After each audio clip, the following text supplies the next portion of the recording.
Okay, listen. You've been told for years that meat is the big bad guy when it comes to clogged arteries. But here's the thing. That's not the full story. In fact, there's something way sneakier, something most people eat every single day, that's quietly messing with your heart. And the crazy part? You probably have it sitting in your kitchen right now. I'm talking about a food that scientists have linked to inflammation, plaque buildup, and an increased risk of heart disease. And it's not steak. It's not bacon. It's not even fried chicken. Stick around because once you find out what it is, you're never going to look at your grocery list the same way again. Now, I'm not just pulling this out of thin air. I've spent years diving into nutritional science and digging through peer-reviewed research on heart health. The stuff most people never bother to read because, let's be honest, it's buried in medical jargon and 40-page reports. What I'm sharing with you today comes straight from studies by Harvard, the American Heart Association, and other credible sources. I'm just translating it into plain English so you can actually use it in real life. Most of us grew up hearing the same thing: cut back on red meat if you want to keep your heart healthy. And hey, that's not entirely wrong. Greasy burgers and bacon every day aren't exactly heart medicine. But here's where it gets interesting. Even people who haven't touched steak in years, people who live on salads and plant-based meals, are still ending up in the hospital with clogged arteries. So clearly, meat isn't the only villain here. It's a bit like blaming car accidents only on speeding, when in reality there are drunk drivers, distracted drivers, and bad weather all causing crashes too. Focusing only on meat is like wearing a seatbelt, but ignoring the fact that your brakes don't work. You're missing the bigger danger. And that danger? It's hiding in foods we label as harmless or even healthy. You might be eating it every single day without a second thought, and it's quietly setting the stage for arterial plaque and inflammation, even if your diet is otherwise clean. Alright, so what's this sneaky food that's clogging arteries left and right no matter what diet you follow? Refined sugar. Yep, not meat, not eggs, not butter. Plain old sugar. The kind in sodas, candy bars, pastries, and even in foods you'd never expect, like yogurt, pasta sauce, and so-called healthy granola bars. And before you think, well, I don't eat dessert every day, so I'm fine, here's the kicker. The average American eats about 17 teaspoons of added sugar every single day, often without realizing it. That's more than double what the American Heart Association recommends. This isn't about the natural sugar in a piece of fruit. Your body can handle that just fine. I'm talking about the highly processed, concentrated sweeteners that spike your blood sugar, trigger inflammation, and over time do serious damage to your arteries.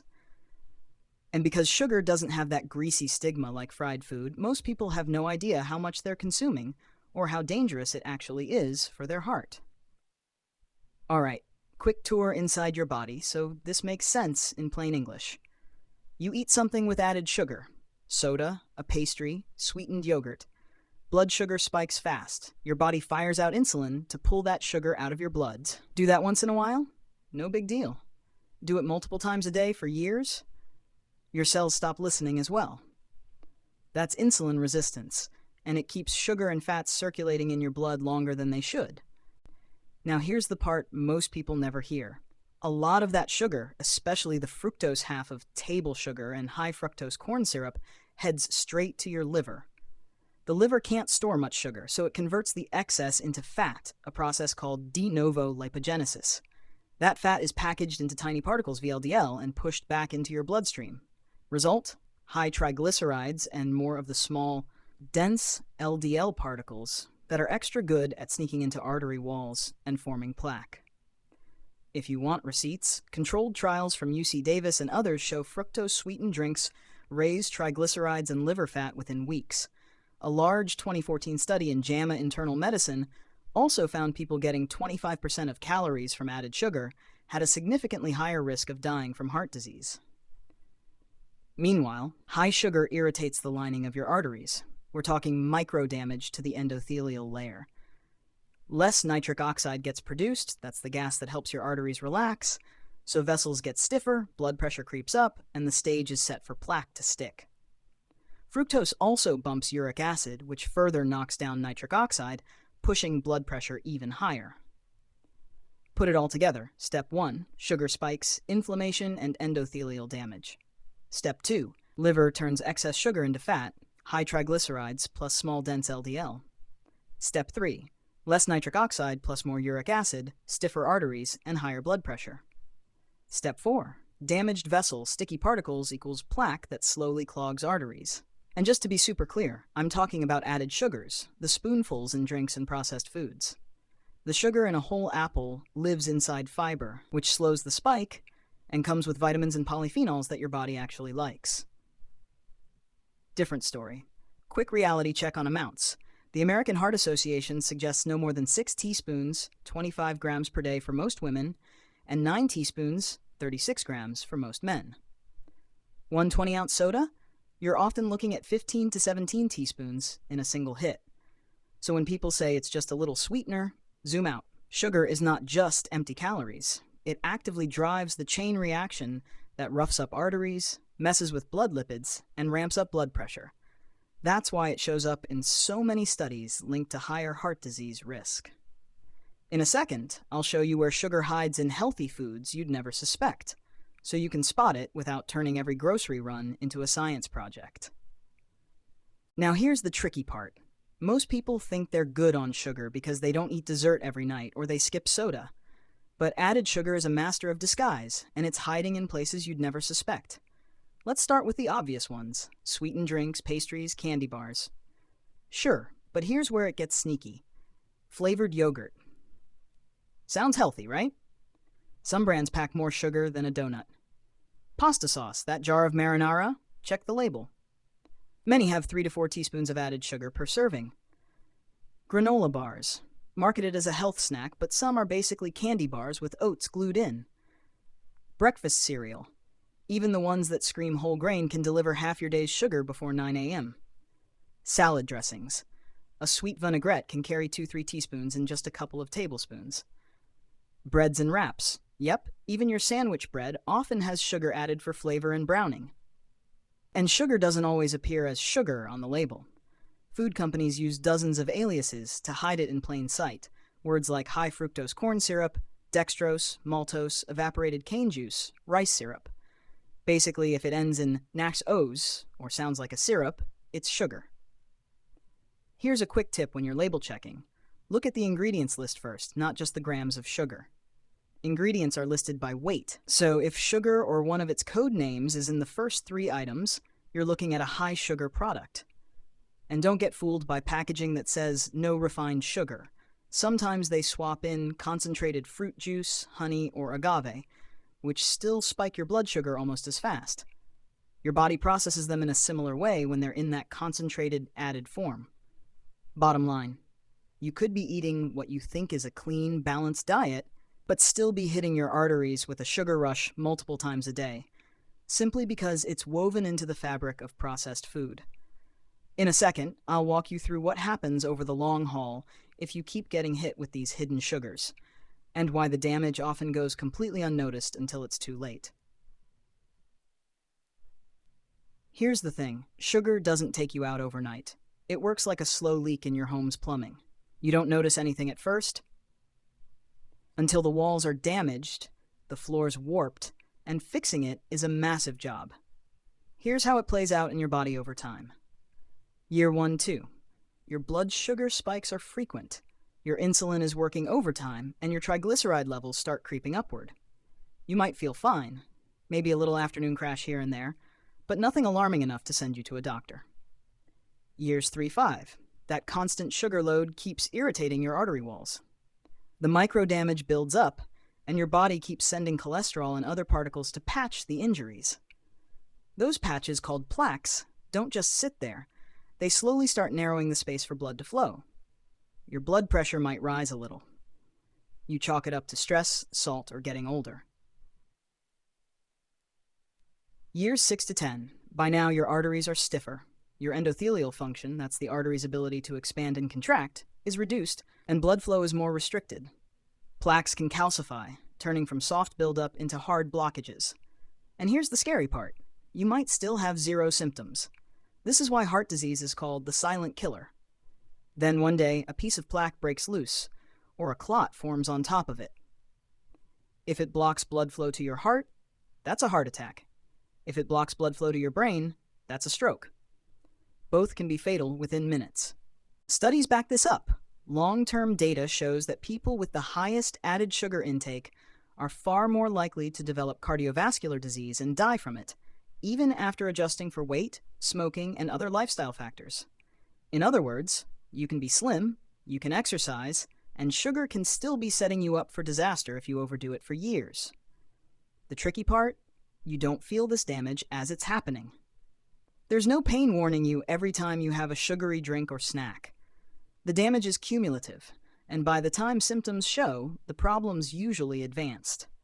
That's why catching it early and knowing where sugar is sneaking in is so important. But here's the good news. The process can be slowed and in some cases even partially reversed if you start making the right swaps now. And that's exactly what we're getting into next. Alright, so now that you know the long game sugar is playing with your arteries, let's flip the script and talk about how to protect yourself without turning your diet into a punishment.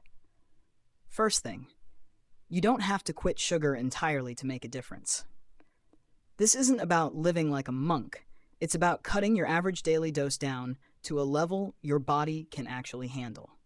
The American Heart Association recommends aiming for no more than about 6 teaspoons, 25 grams, for most women, and 9 teaspoons, 36 grams, for most men per day. That's still room for the occasional treat. You're just making it intentional, not accidental. Here's how to make that happen without feeling deprived. 1. Swap sugary drinks for smart hydration. Most people get the biggest sugar hit from beverages, sodas, energy drinks, sweet teas, flavored lattes. Even one 20-ounce soda can wipe out your sugar budget for the entire day. Start replacing those with sparkling water, unsweetened iced tea, or even fruit-infused water. Pro tip, lemons, cucumbers, mint makes plain water feel fancy. 2. Read labels like a detective. You'd be shocked how many healthy products are loaded with sugar. Flavored yogurt, pasta sauce, granola bars. Check the ingredients list before you look at the sugar grams. And remember, if sugar or one of its many aliases is in the first 3 ingredients, it's a red flag. 3. Build your plate around whole, high-fiber foods. Fiber slows down how quickly sugar hits your bloodstream, keeping your insulin and triglycerides in check. Think fruits, vegetables, beans, oats, whole grains. And no, you don't have to ditch fruit. Whole fruit comes with fiber, vitamins, and antioxidants your body loves. 4. Reserve desserts for when they count. Instead of spreading sugar throughout the day in hidden sources, keep it for moments you actually enjoy. A slice of cake at a birthday party, a scoop of ice cream on a sunny weekend. You'll appreciate it more, and it won't be hitting your arteries 24/7. 5. Crowd out the sweet tooth. Here's a simple trick. Don't just take sugar away. Add flavors you enjoy that don't rely on sweetness. Cinnamon, vanilla, cocoa powder, fresh berries. These can give you that treat feeling without flooding your bloodstream with added sugar. The goal isn't perfection. It's about stacking enough small wins that over weeks and months, your blood sugar spikes less often, your triglycerides come down, and your arteries get a break from constant inflammation.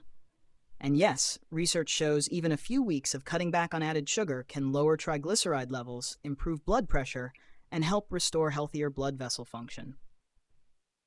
In just a second, I'll give you one science-backed bonus tip most people never think about, but it can actually help sweep out some of the buildup sugar leaves behind. Alright, bonus time. Here's something you won't hear in most cut back on sugar videos.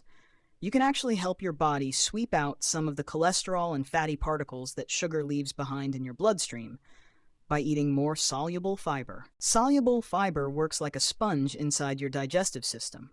It binds to cholesterol particles and some of the fats produced after high-sugar meals and then escorts them right out of your body before they can latch onto your artery walls.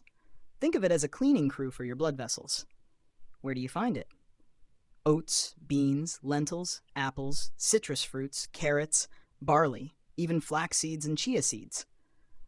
The cool part is, you don't need crazy amounts. Just 5 to 10 extra grams of soluble fiber per day can lower LDL cholesterol by around 5%, according to research from the National Lipid Association. That might not sound huge, but remember, when it comes to artery health, every percentage point matters. And here's a little 2-for-1 benefit. Soluble fiber also slows down how fast sugar is absorbed into your bloodstream, which means fewer of those sharp spikes that trigger inflammation. So you're not just cleaning up past damage, you're also reducing new damage in real time. Easy way to start? Have a bowl of oatmeal with berries in the morning, toss beans into your salads or soups, or add a spoonful of ground flaxseed to your smoothie. These small tweaks can add up fast, especially if you pair them with the other changes we've talked about today. Now, before you run to the store for oats and chia seeds, I want to make sure you see the bigger picture here. Because sugar isn't the only healthy food trap that could be damaging your heart, and in the next video, I'm breaking down 5 of them. Trust me, number 3 will blow your mind. Alright, if you've made it this far, you've just armed yourself with knowledge that a lot of people out there don't have, and it could literally save a life. So here's what I'd love for you to do. If this video opened your eyes, share it with someone you care about. A friend, a family member, maybe the person who's always sipping a soda or grabbing a healthy granola bar. You never know. This might be the thing that gets them to make a change before it's too late.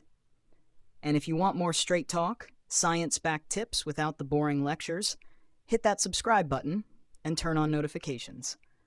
That way, you don't miss the next video where we tackle 5 so-called healthy foods that might be doing just as much damage as sugar. And number 3 will make you rethink your grocery list. If sugar's not the only hidden heart risk, what else should you watch out for? My next video reveals why cardio might be destroying your heart. Do this instead. You'll be shocked by this.